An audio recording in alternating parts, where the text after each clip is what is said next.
There is a state which beheads and even crucifies its citizens, where those who question its authority are lashed and locked up for years. A state where women lack many basic rights, patrolled by religious police, where children are indoctrinated,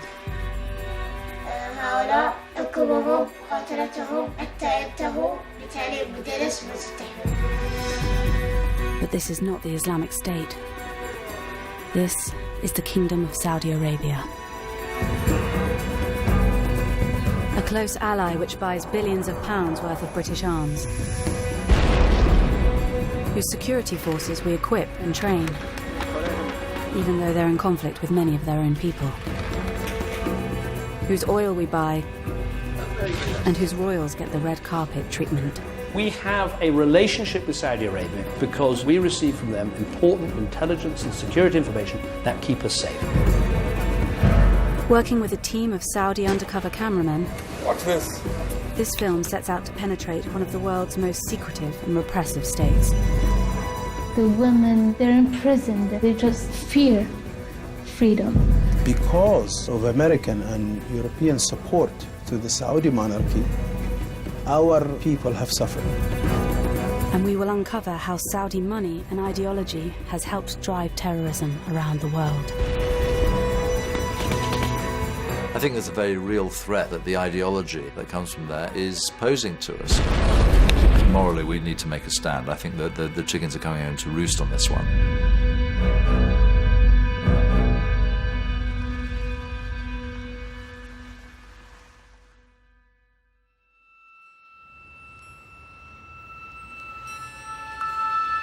In January 2015, the Union Jack was flown at half-mast in Westminster. A very special mark of respect for a close ally. The Saudi ruler, King Abdullah, had died.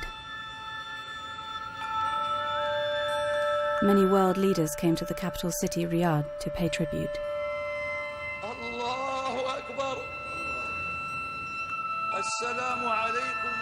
In the same month, in another Saudi city, a young blogger was whipped in public. Raif Badawi was convicted of insulting Islam after he spoke out about his government and religion. He wrote, "The only way to deal with an unfree world is to become so absolutely free that your very existence is an act of rebellion." For comments like this, Badawi, a father of 3 young children, was sentenced to 10 years in prison and 1,000 lashes.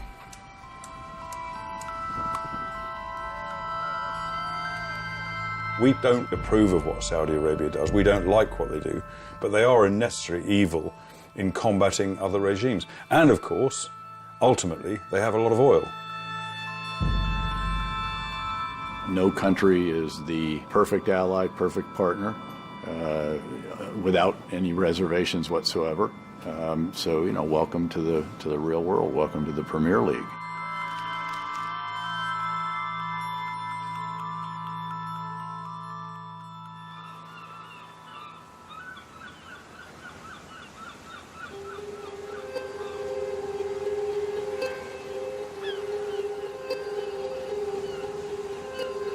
كان هنا يسب في السعودية ما بيه شيء يقول له أنت بنت جدار تسمع يعني من الجدار هاي تسمع الشخص لما يبغى يتكلم لما يبغى يقول شيء ما يستطيع ما في أي حاجة داعي يعني فكانت السلطة تعتقل على الكتاب هوس الخوف هذا بيسيطر على الشعب كامل سواء كانوا شباب أطفال.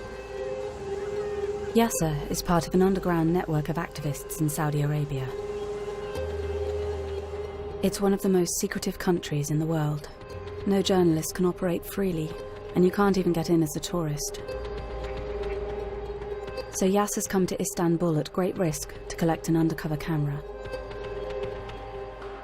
Over the next 6 months, he will be filming secretly inside Saudi Arabia. If caught, he'll be imprisoned. من ناحية إنه في خطر، نعم في خطر، تبغى الناس تشوف، تبغى الناس تعرف يعني كيف إحنا عايشين في اضطهاد وفي ذل وفي استعباد. ألزم علي إني أوصل الصورة البائسة هذه للناس واللي يكون يكون.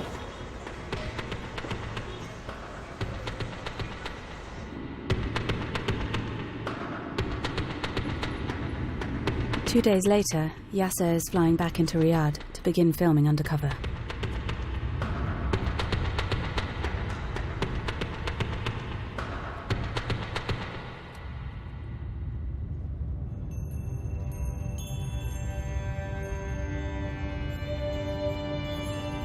In Saudi Arabia, the king is all-powerful.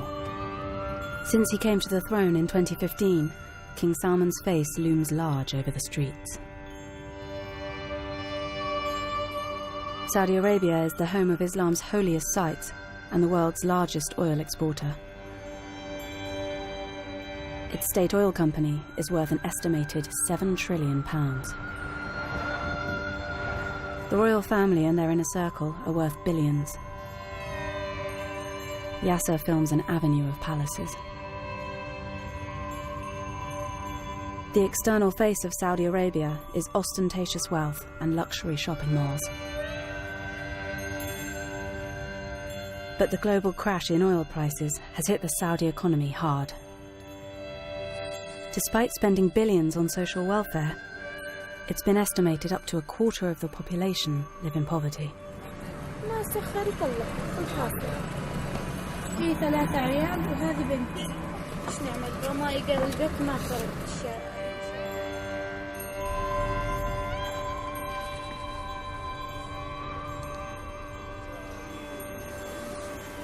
راح اخليكم تشوفون وين هالناس عايشين.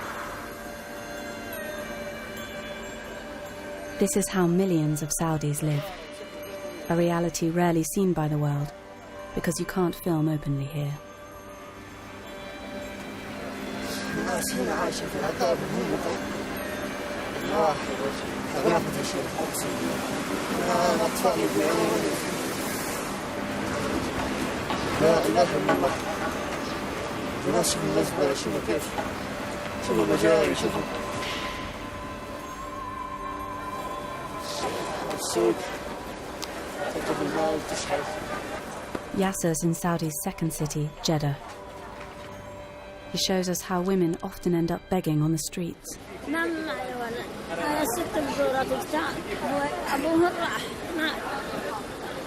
It's estimated only 1 in 5 Saudi women of working age have jobs. And without a man's support, many end up on the street. Yasser and his friend head down to the beach to play their lute.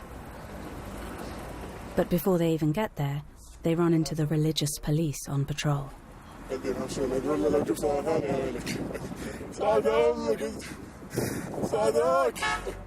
In Saudi Arabia, playing music in public is forbidden by the religious police.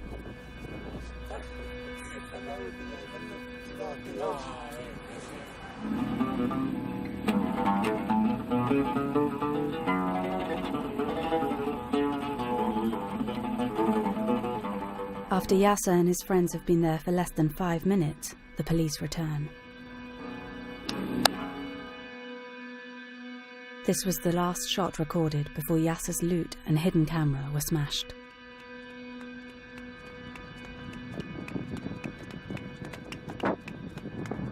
جيمس كسوني اصبعي اليوم وكسوني العود حتى.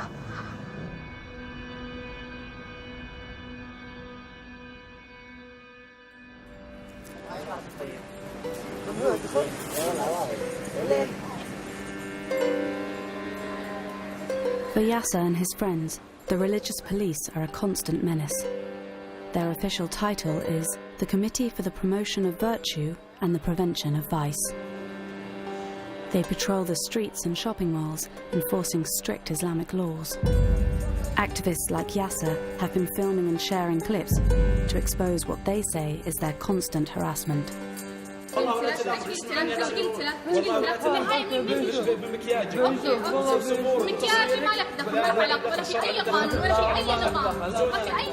They force women to cover themselves and drive people out of cafes to go and pray.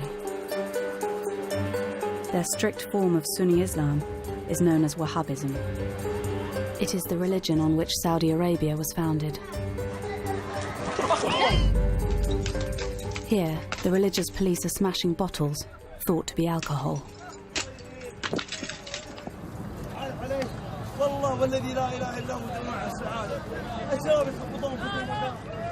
The majority of Saudis are thought to support the state Wahhabi ideology. Filming secretly in a mosque, Yasser records this preacher spreading hatred of other religions.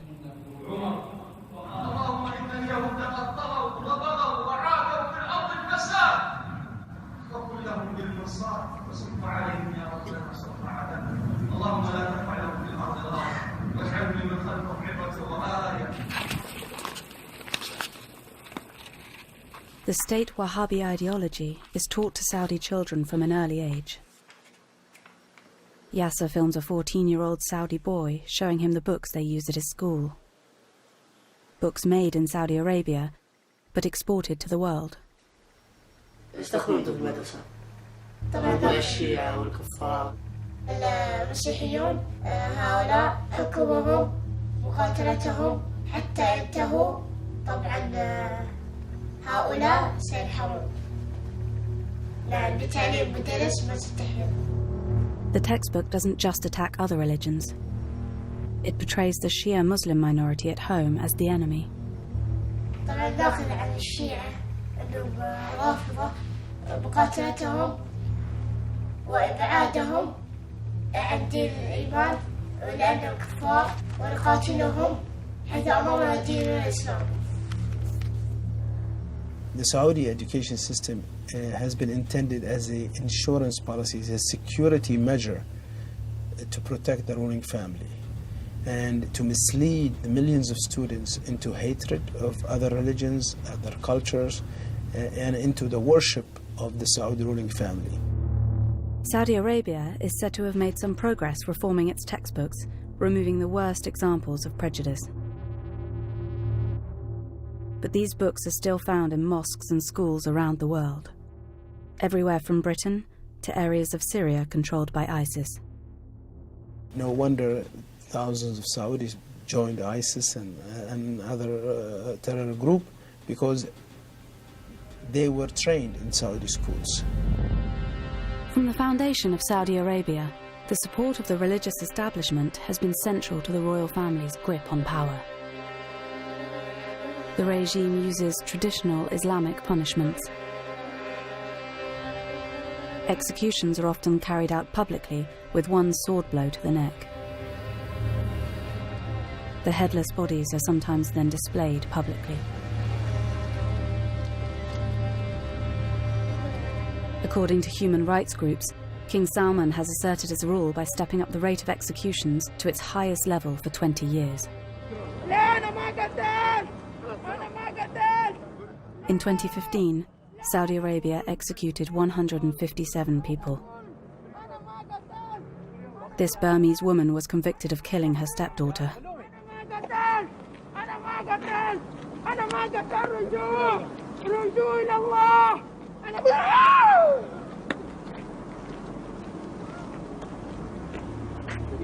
This was filmed by a policeman.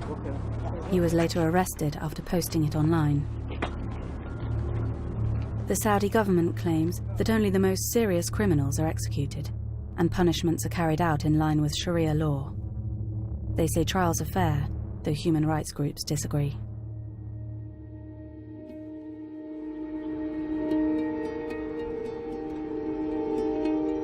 في النهاية تكمل فهم العربيين تسجيلهم تعتقلهم تعتدي عليهم. لا أعتقد أن هذا الإسلام لا أعتقد أن هذه الدولة أصلا تمت الإسلام بصلة.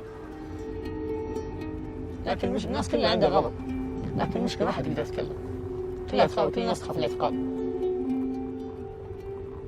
هم كلهم يبغون يخلون كل شيء بخفي، لأنه لو سمحوا بالحرية وبالكلام يعني بتكون بداية سقوط نظامهم يعني.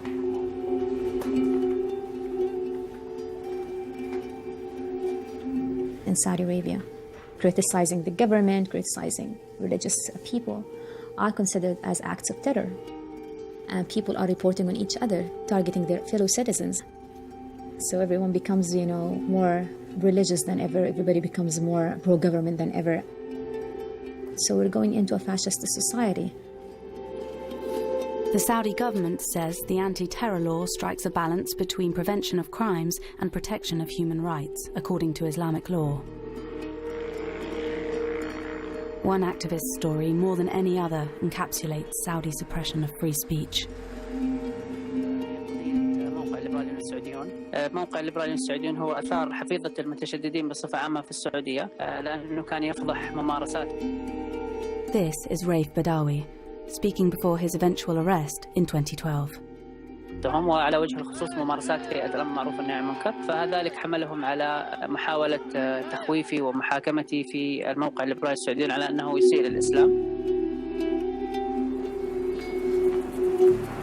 هذه الساحة ونسل جباية في جلد الأخ بدوي. أنا أعتقد أن رايف شخص أبدع برايه بكل احترام. لم يرفع سلاح، لم يقتل أحد، لم يفجر، لم يكفر مثل ما فعلت السلطة.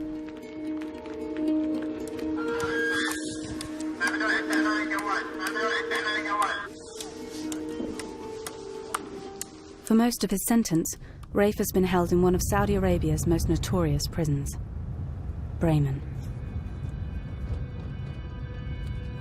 Saudi Arabia shows outsiders state-of-the-art prisons, but people rarely see the reality. Since Raif was imprisoned, Yasser's network has managed to smuggle camera phones into Bremen.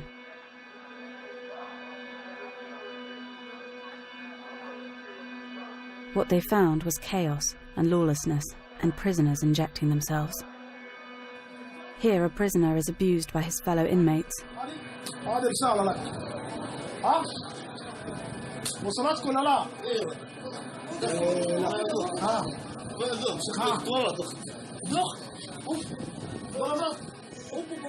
The British government had approved a £6 million contract to train Saudis on how to run its prisons. Amid the international outcry about cases like Raif Badawi's, it decided to cancel the deal, saying it was focusing its resources on domestic priorities.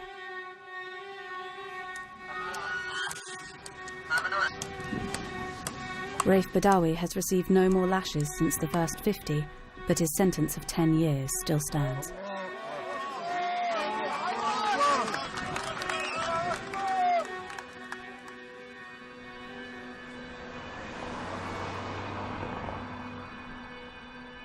Thousands of miles away, his wife Ensaf and 3 children have received asylum after escaping Saudi Arabia.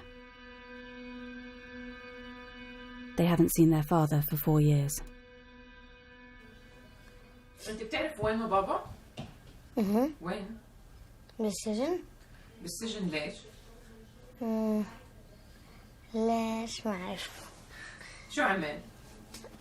بس هو ما عمل شيء، بس لأنه كتب وبعدين هذا وبعدين راح على السجن. بقول يا ريت إنه أرجع وأقول له إنه ما يكتب هذا. When does he think he will see his dad again? بس أنا نفسي إنه يجي اليوم.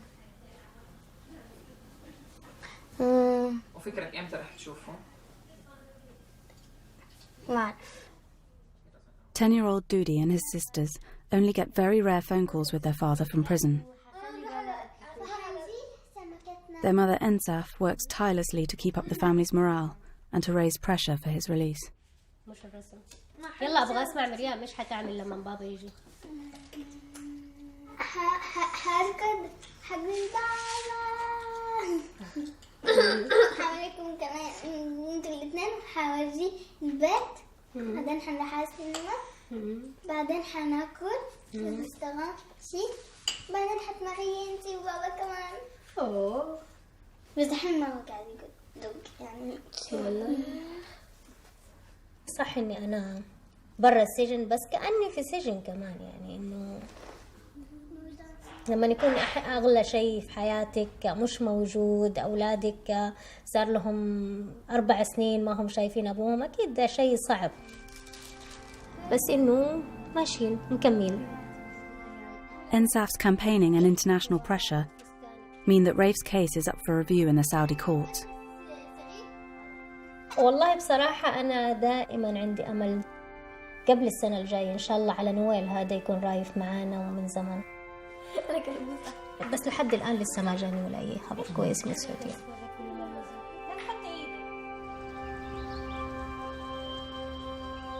In part 2, we go into Saudi Arabia undercover ourselves and come face to face with the Saudi state. What's this?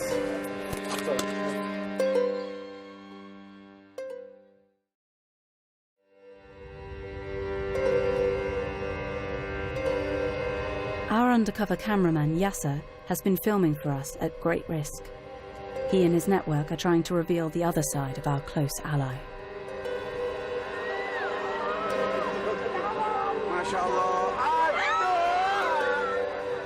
Saudi Arabia doesn't allow tourists, and they don't allow journalists to operate without minders. So we're flying into Riyadh as businessmen after setting up a fake company.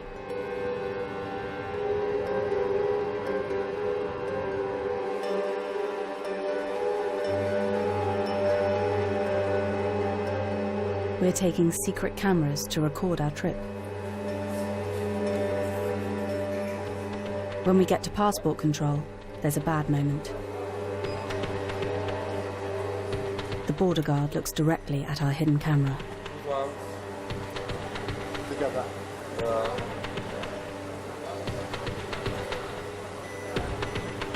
Off glass.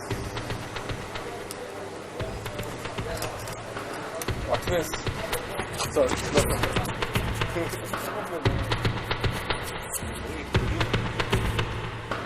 Now we're in Saudi Arabia.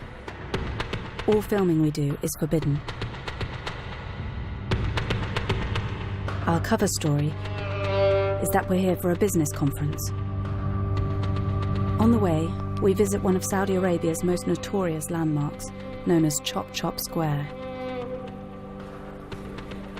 It's the scene of many of Saudi Arabia's public punishments, and there's a heavy police presence. It has drainage for the blood from the executions.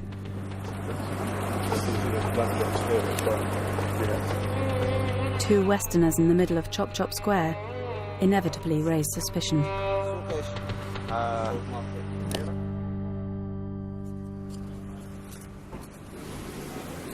We're going to a cyber security conference representing CyberSafe UK, a company we've set up for this trip. We've been placed right next to the Ministry of Interior, the very people who arrest activists like Rafe Badawi. And we're approached by two senior police officers. Good morning, sir. Hello, Sam. Nice to meet you. Aziz, how are you? Hello. How are you? Good to meet you. Sam. Very nice to meet you. So CyberSafe UK? Yes. Okay. We're a cyber insurance company. Is it a threat also for Saudi businesses? Yes. And what's your cyber insurance? This man is head of cyber security for the Saudi police.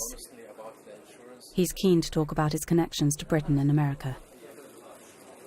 It's a very good experience, honestly, with the Phoenix Police Academy. Yeah, amazing.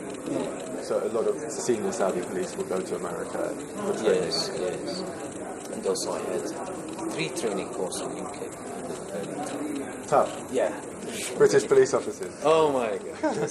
The British government has been reluctant to make public details about its contract to train the Saudi police. But now we are hearing about it from 2 officers who've been through the training. And was that a British government or was it private? And we take College of Police. College of Police. Brighton. Coventry? Coventry. Wow. And they know what we need. Yeah. Did they send a lot of people to England? Yeah. We have contracts with the Ministry for Interior and the government. I think the embassy here has contract because they are tourists and they do long-term training. Yeah, there's a close relationship. Yeah, close. The British government has since confirmed to us they have provided more than 300 Saudi officers with training since December 2012.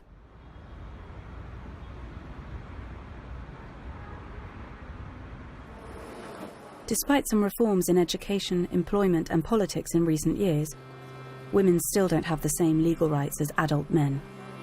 Women can't drive and struggle to perform many simple tasks, such as going to the doctors without a male guardian.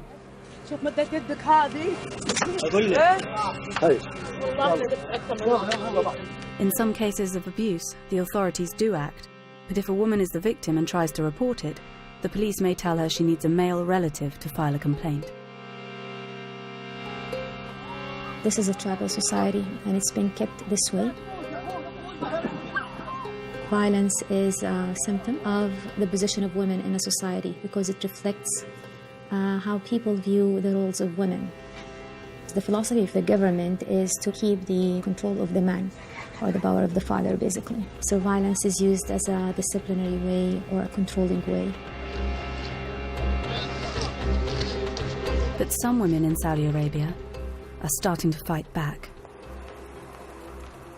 One woman has become the figurehead for the new women's rights movement. It's to meet her that we've come to Saudi.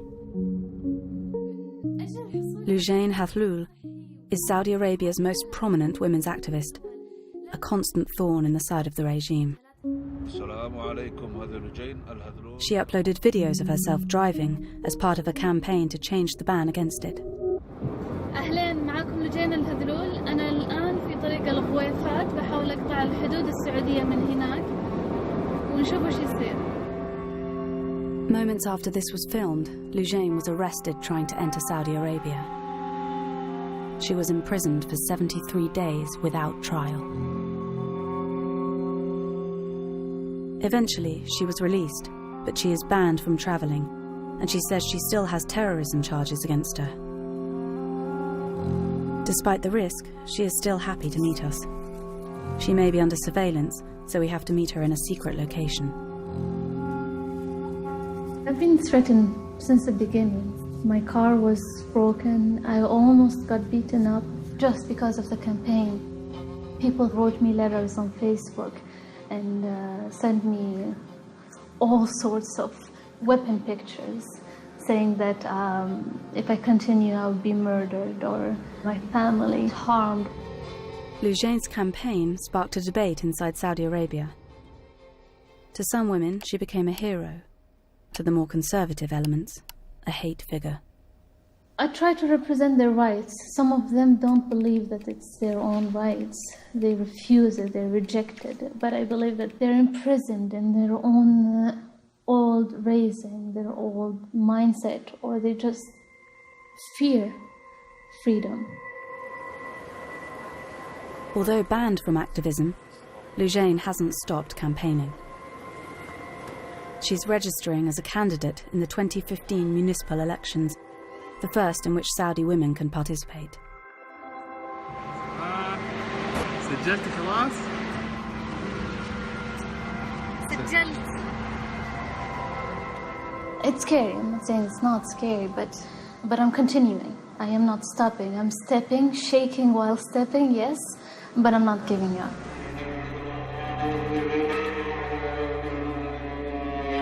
We'd managed to meet a Saudi activist without being detected by the security forces.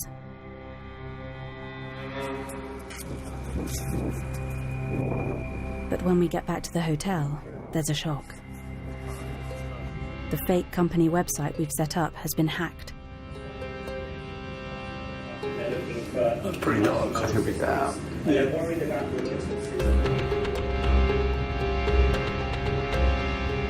We don't know who's testing our cover story, but we're forced to leave early and head straight to the airport. We hope that there's no travel ban on our passports. If we're discovered, we know we'll be arrested.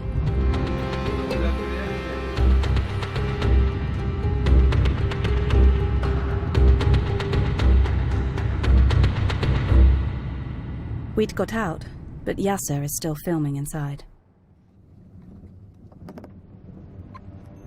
One of his network is driving to a region that's witnessed serious unrest and the first signs of potential cracks in Saudi rule. The east of Saudi Arabia is where most of the Shia Muslim minority live. He's come to meet the family of a boy who has been condemned to death, aged just 17. Ali Nimr's punishment marked the beginning of what activists say is a dangerous new phase for the Saudi regime.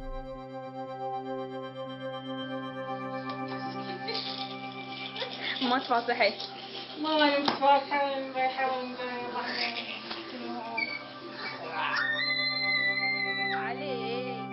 علي النمر شاب عربي مثل أي شاب آخر من شباب العرب، يحلم بالحرية، يحلم بالعزة، بالكرامة.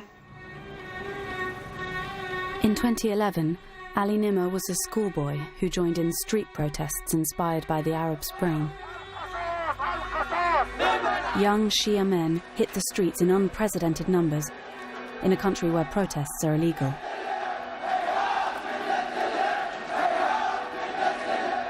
As the days passed, the confrontations with the security forces became more intense. The Saudi police reacted to the protesters with bullets. Scenes like this have raised questions about Britain's contract to train Saudi police.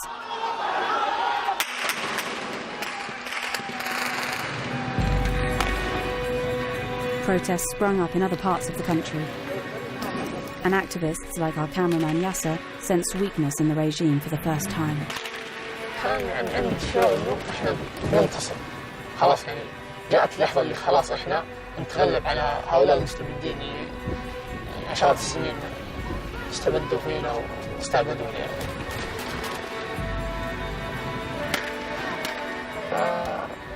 كانت خيبة أمل كبيرة يعني بعد الوقوف هذا. كان شعور جدا مخيب مخزي. Eventually, after tens of protesters were killed and many more arrested, the regime succeeded in putting down the uprising. اطلق تعال. دانا هنا أنا دانا هنا. هذا بيتي شوف. Ali recorded his anger at the police's reaction in this confrontation outside a police station. Soon after this was recorded, Ali was arrested. He was charged with numerous offences, including throwing a Molotov cocktail and organising protests by text message. His family say he was tortured into confessing. اتصل علي من الرياض، سمحوا له بالاتصال وقال أن هناك أوراق في المحكمة وفيها حد الحرابة. علي طفل صغير سألني بابا إيش حد الحرابة؟ علي سألني إيش حد الحرابة بابا؟ The punishment for treason is beheading, followed by being publicly crucified.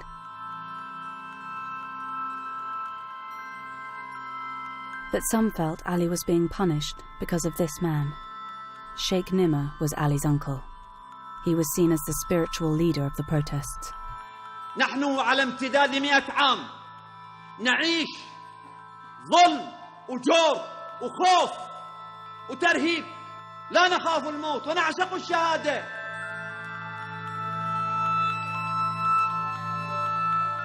طبعا صعب يعني ليلي ونهاري الذكرى ما يغيب عن بالي، على طول ذكر علي موجود في بالي، على طول لساني يلهج بالدعاء إليه، بالفرج إليه. أشياء كثيرة في البيت تعني لي علي، كل البيت أصلا يعني لي علي. The British government says it has lobbied to spare Ali the death penalty. But in September 2015, Ali's death sentence was confirmed, with no more chance to appeal. In the same week, it was revealed Saudi Arabia was made the chair of a UN Human Rights Council panel of experts.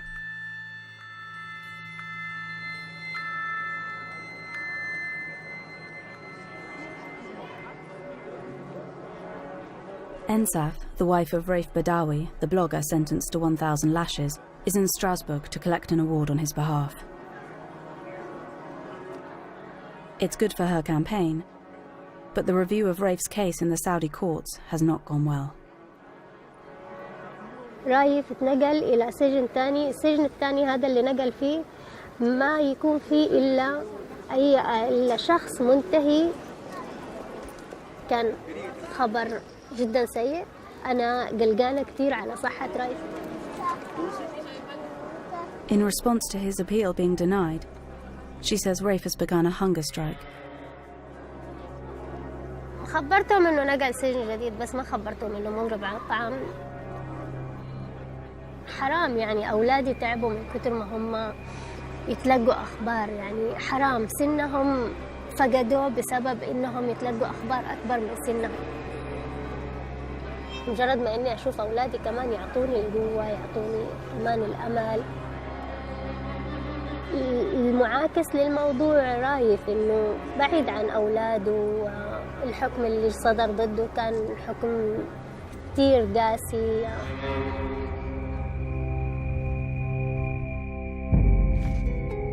In part 3, we uncover how internal Saudi ideology has been spread around the world.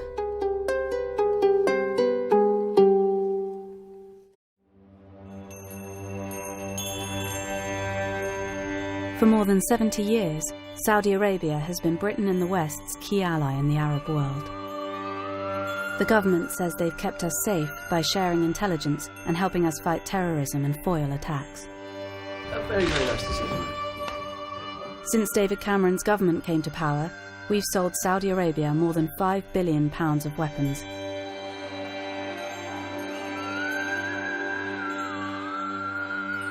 Saudi Arabia has been a very important partner. We've got our oil from them, we've sold weapons technology to them, and they have been an ally in providing intelligence about low-level Al-Qaeda activities. But there's an irony there, and that is because actually Al-Qaeda stems from an extreme interpretation of Wahhabi Salafism, which is the official religion of Saudi Arabia, and which they've been spreading around the world since 1979. So there's an ambivalence to that relationship. The Saudis have spent at least $70 billion spreading Wahhabi Islam around the world. But they've always denied any official link to terrorism, and are now preparing to send troops in to fight against ISIS in Syria.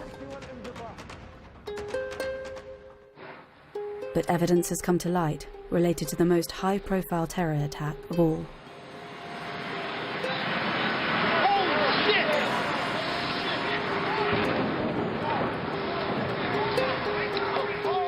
15 of the 19 hijackers on 9/11 were Saudi citizens.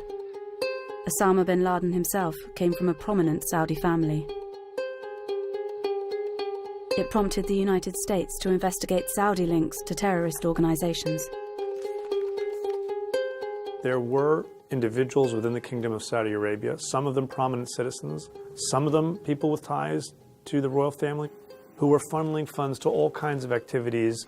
We saw tremendous amounts of money were going to promote a Wahhabi variation of Sunni Islam. And that led to, I think, mostly unintended consequences, but they should have been recognizable consequences. According to US government documents we've obtained, a pattern emerged of Islamic charities supporting terrorism. The CIA reported that governments in the Islamic world had supported the charities' religious activities, but were unable to monitor them or how their money was used. The name of one charity came up repeatedly: the Saudi High Commission for Bosnia and Herzegovina. It was set up in Sarajevo by Saudi Arabia and provided more than £300 million in aid for Bosnian Muslims. The Saudi High Commission was a significant state-funded charity, and it was tied in certain instances to financing terrorism, in particular in Bosnia, for example. There were people within this institution who were funneling funds to terrorist groups at the time.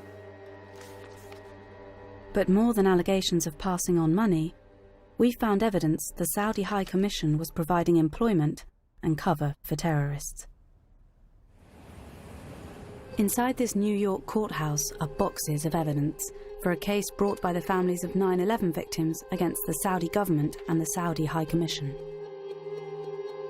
The families are currently appealing their case after it was dismissed last year on the grounds of sovereign immunity. Among the material is this tape, recorded testimony from a convicted Al-Qaeda terrorist.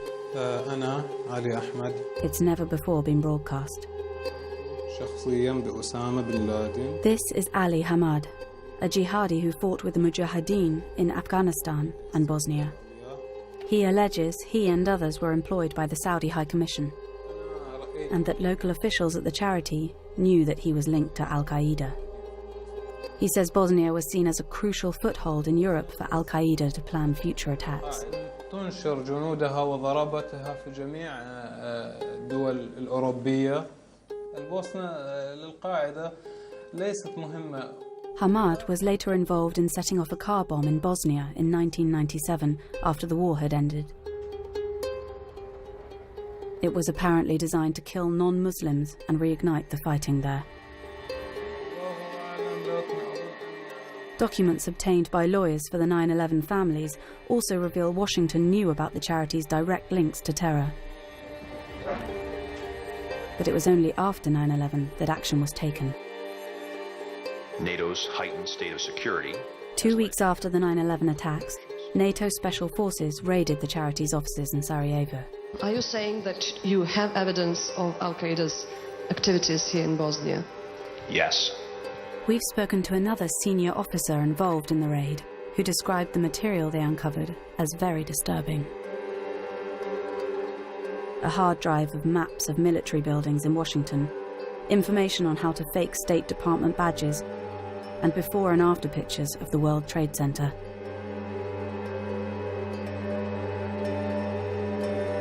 The scope of the evidence, the number of people with terrorist connections who were affiliated with this organization, the amount of money that flowed out of it undermines the notion that it was a purely legitimate humanitarian organization. There was certainly something else going on.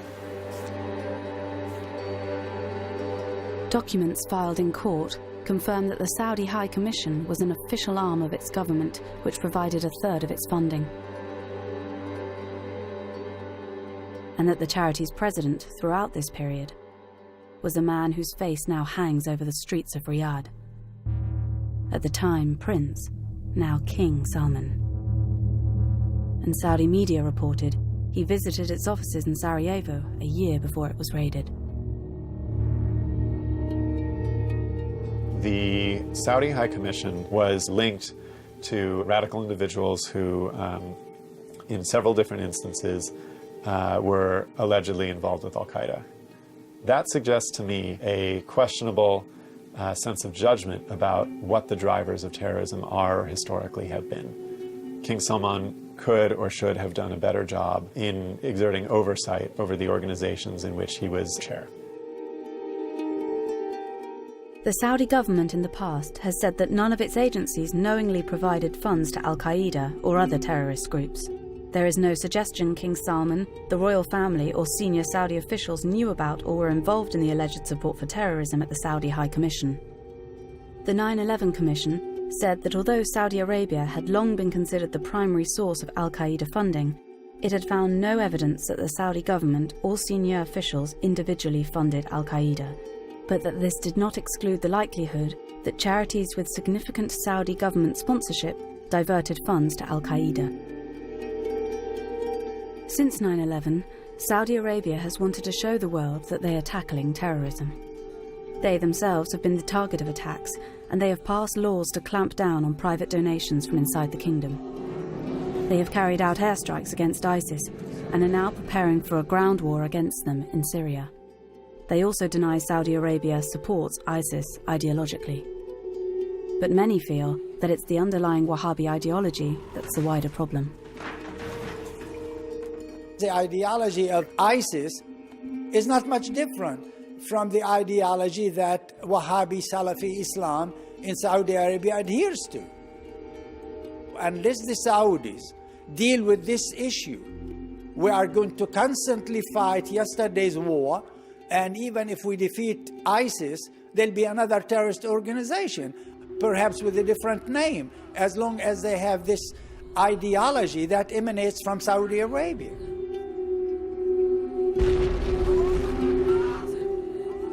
I think our national interest needs to take into account the very real threat. that the ideology that comes from there is posing to us. And we see this in Daesh, we see it in ISIS, we see it in our domestic terrorism. And so I think that morally we need to make a stand. I think that the chickens are coming home to roost on this one. King Salman's government says it's leading a crackdown on terrorism at home as well as abroad. They've led a coalition against an uprising by a Shia militia in neighbouring Yemen, using British and American weaponry in a widespread bombing campaign.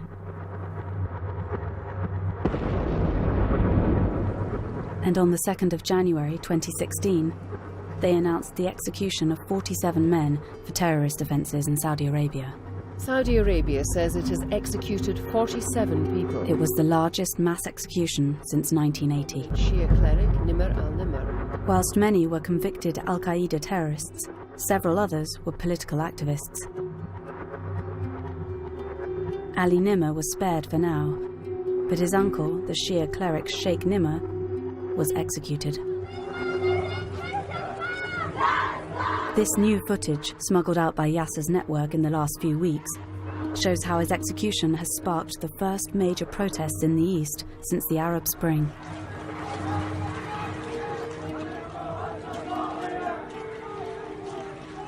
أنا شخصياً أعتبر أن السيف مسلط على رقبته. يتوقعون أن تكون هناك ارتدادات، يتوقعون أن يكون هناك فلتان في الشارع. فما بالك لو لا سمح الله أقدموا على الإعدام. I mean, the execution of Sheikh Nimr is a signal that the Saudis were sending not to the Shia only, but to all dissidents, secular and Islamic. They will not tolerate any dissent because they are viscerally opposed to sharing power.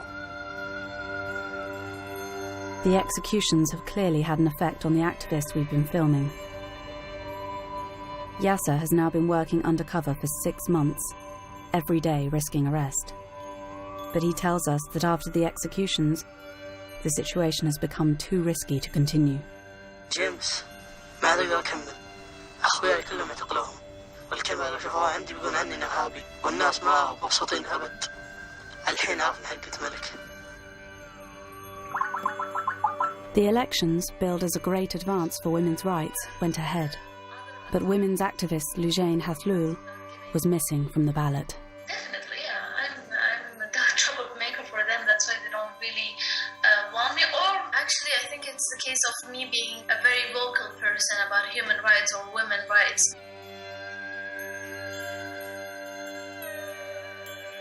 Unfortunately, the religious establishment is not really aligned with any of the economic, social, or best interests of the 30 million people living in Saudi Arabia.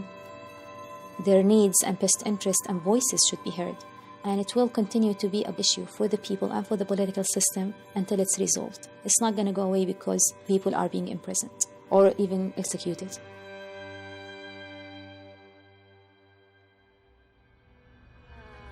A year since Raif Badawi was publicly flogged, he's still serving out his 10-year sentence.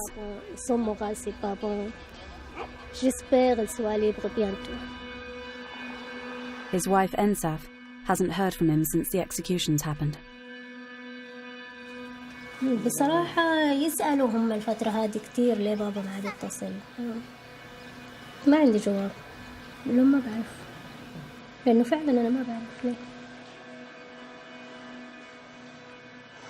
كل الأخبار اللي نسمعها ما أحب أحكي عنها عشان ما يجي خلط في راسي، فما أحب إني أحكي عنها. أحب إنه دائما أنا مقتنعة قناعة تامة عن إنه كل اللي قاعد يصير مختلف عن قضية رايف تماما.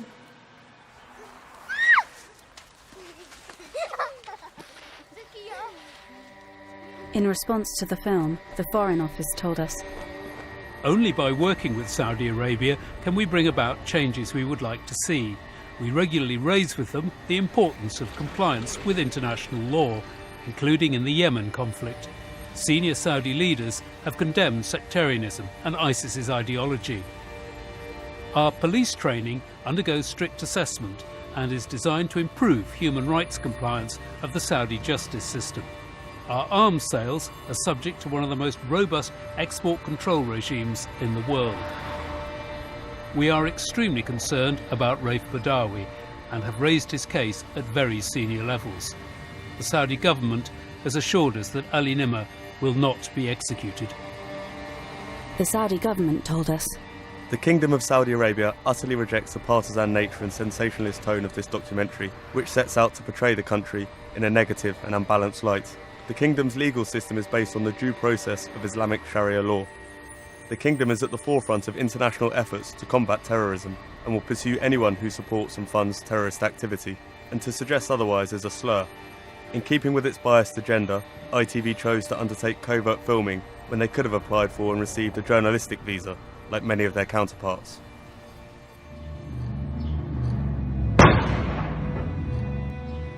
Activists say they're being forced underground, but with the spread of phones and cameras, it has become impossible for the regime to control what the world sees.